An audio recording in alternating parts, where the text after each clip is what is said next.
আসসালামু আলাইকুম। ভিডিওটা কেউ ধাক্কা দিবেন না।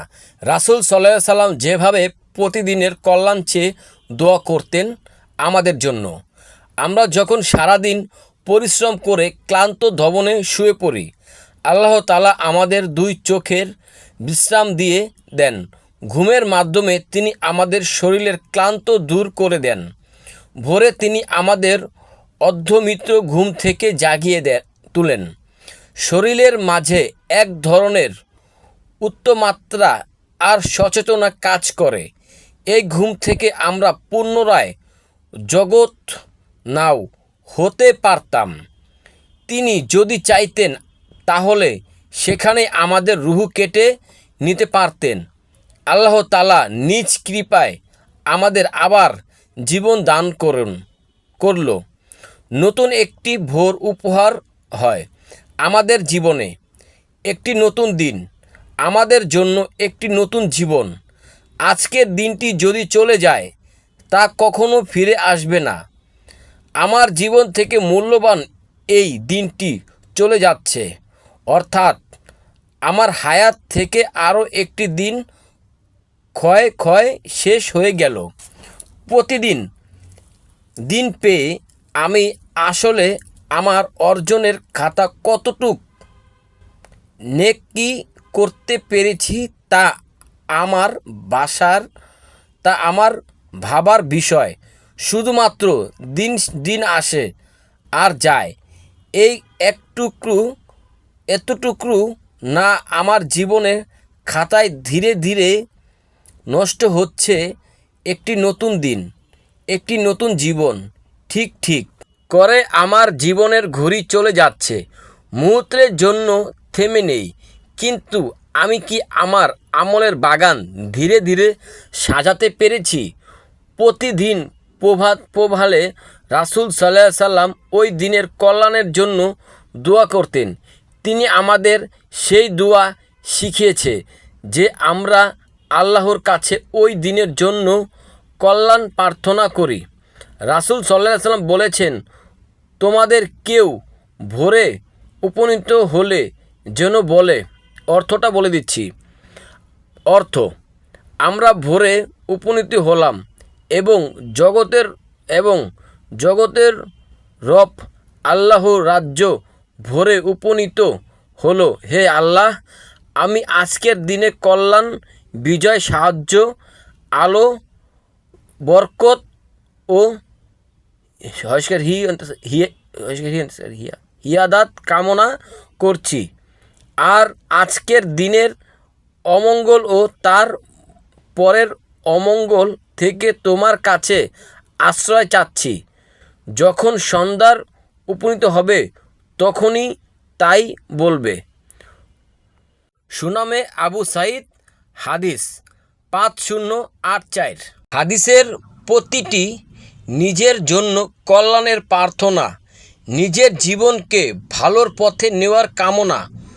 প্রতিটি শব্দের মধ্যে আছে আমাদের জন্য শিক্ষা। আল্লাহ তাআলা যে আমাকে নতুন একটি দিন দিয়েছে, এটি আমার জন্য বড় নিয়ামত। আলহামদুলিল্লাহ। আমি হাজারো চেষ্টা করলেও দিনটি আর ফিরে আসবে না। এই সময় যদি আমি আমার জীবনকে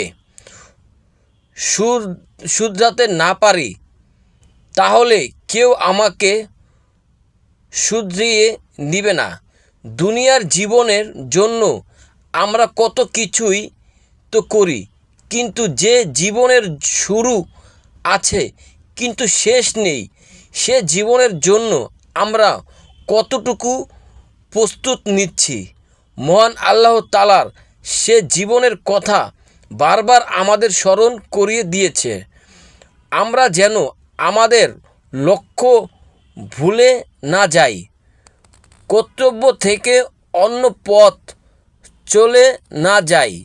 প্রতিদিনের প্রতিটি মুহূর্তের কাজে লাগিয়ে আমি যেন আমার জীবন উজ্জ্বল করতে পারি। এজন্য আমার উপর কর্তব্য প্রতিদিনের ভালো মন্দ কাজের হিসাব নেওয়া।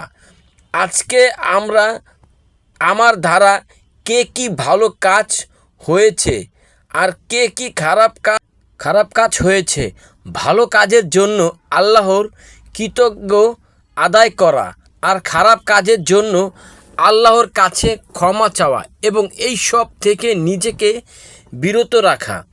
একটি নতুন দিন পেয়েছি, এর কৃতজ্ঞ রূপ প্রতিদিন অঙ্গের মাধ্যমে ভালো কাজ করার চেষ্টা করা, প্রতিদিন প্রতিটি অঙ্গের মাধ্যমে সৎকা করা।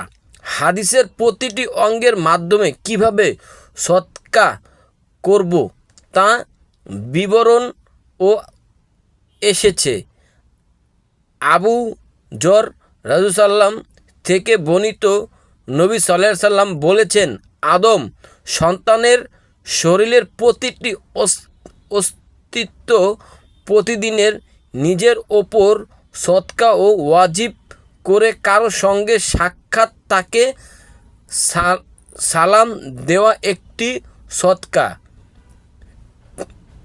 কৃতজ্ঞ কাজের আদেশ একটি সদকা। অন্যায় থেকে নিষেধ করা একটি সদকা। রাস্তা থেকে কষ্টদায়ক বস্তু সরিয়ে ফেলা একটি সদকা। পরিবারের পরিজনের দায়িত্ব বহন করা একটি সদকা।